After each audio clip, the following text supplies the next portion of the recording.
They saw him every morning. Same street corner. Same tattered coat. Same sign that read, "Anything helps." But what they didn't see was who he really was, or what he once had. Outside Fulton and Gray, a sleek financial firm downtown, the employees gathered for coffee breaks, lattes in hand, designer suits pressed to perfection. Across the street, a homeless man sat slumped beside a broken newsstand. His name, Elias Walker, 52 years old, formerly invisible to the world that once called him Sir. They laughed at him. Every single day. Worker 1. Look at this guy again. Probably spends it all on booze. Worker 2. He actually said thank you yesterday. Like he's some saint. Worker 3. Laughing, he's cleaner than half the interns. They didn't know that just 5 years ago, Elias had walked through those same doors. Not as a beggar, but as one of the firm's most trusted auditors. Elias wasn't always broken. He had a wife, Maria, and a young daughter named Ava. He was quiet, brilliant, the kind of man who never raised his voice, even when the truth screamed inside him. Until one day, that truth cost him everything. Elias discovered something in the numbers, something buried beneath spreadsheets and false invoices.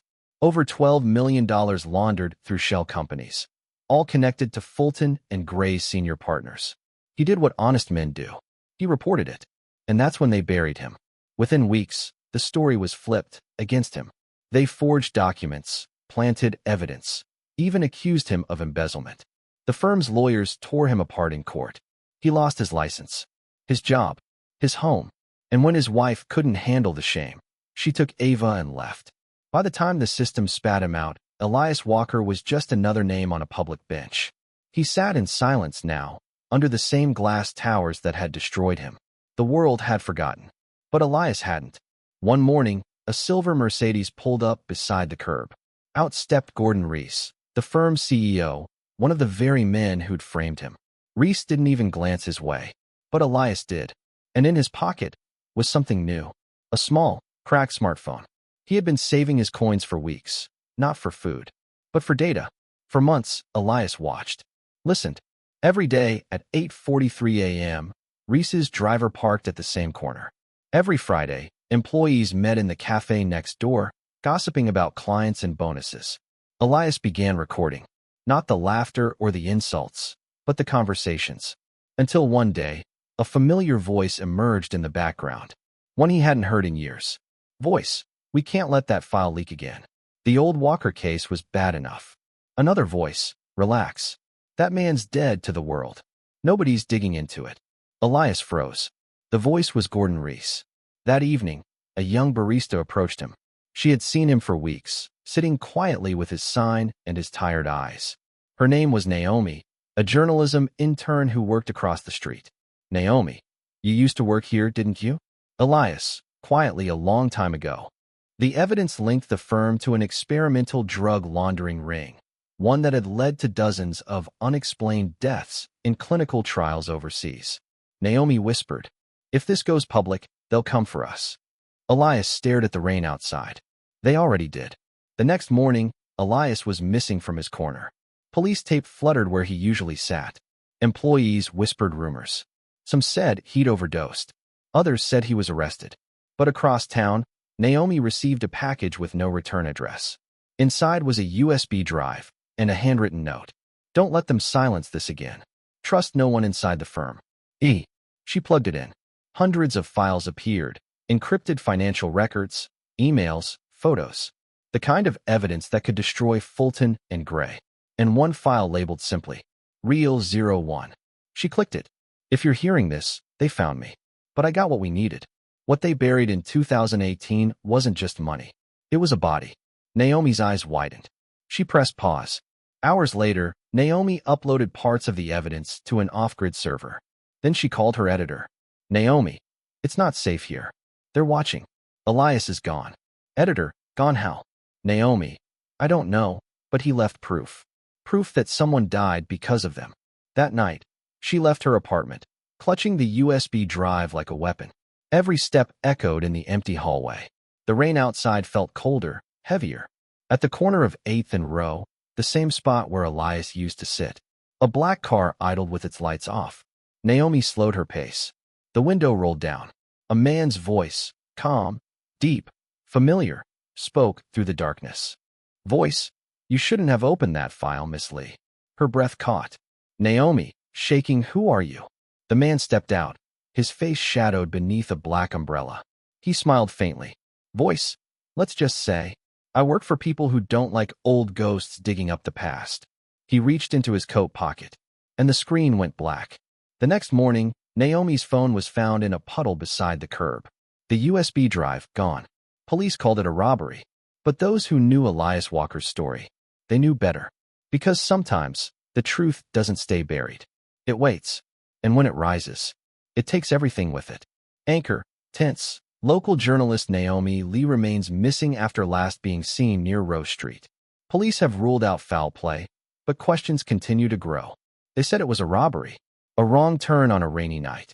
But in this city, where money writes the headlines, the truth has a habit of being bought and buried. And the people who buried Elias Walker just did it again. Detective Marcus Hale had seen it all: gang wars, corruption, cover-ups. But Naomi Lee's case felt different. When he entered her apartment, he noticed something the others missed. The door lock wasn't broken. The security cam light was cut clean, with precision.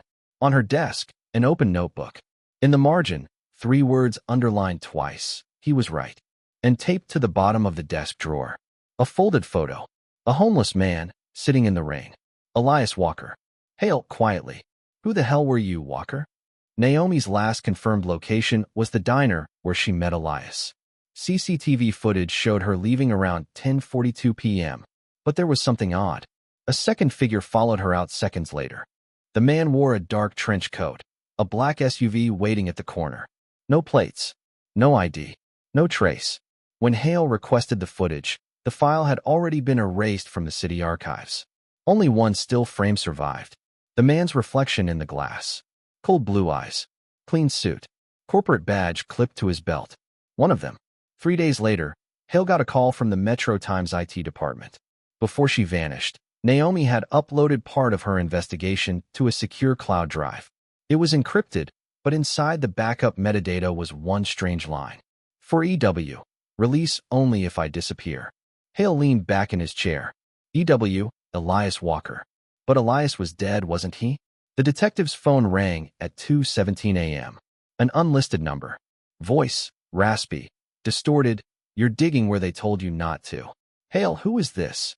Voice, someone they tried to erase. A pause. Then a faint chuckle. Voice, meet me where it started. Fulton and Gray, loading dock. Midnight. The line went dead.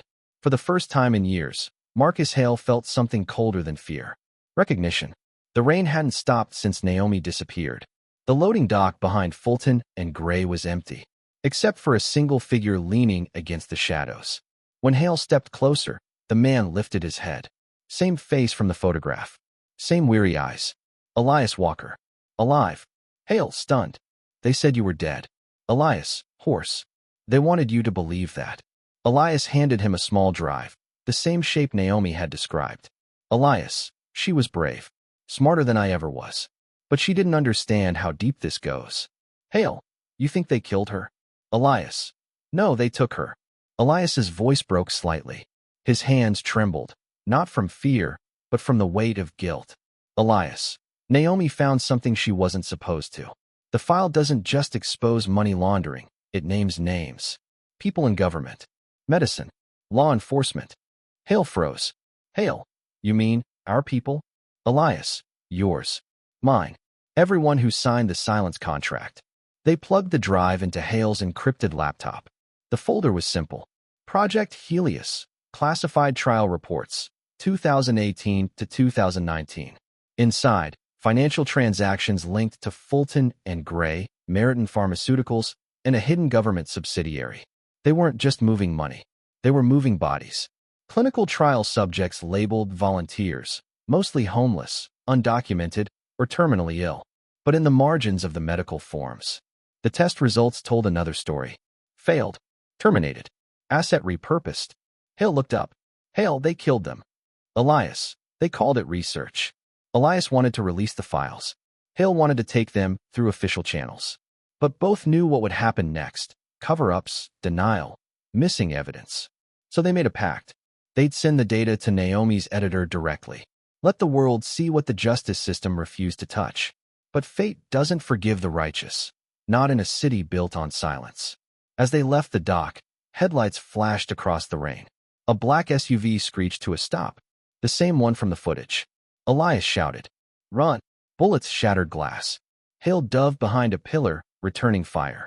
When the shots stopped, the SUV was gone. So was Elias. Only the drive remained, glinting on the wet ground. The next morning, Hale uploaded the data to Naomi's editor, but before he could send the final verification key, his computer locked. Automated voice, unauthorized access detected. This system is property of the Department of Internal Security. His badge access revoked. Phone disconnected. His name flagged as compromised personnel.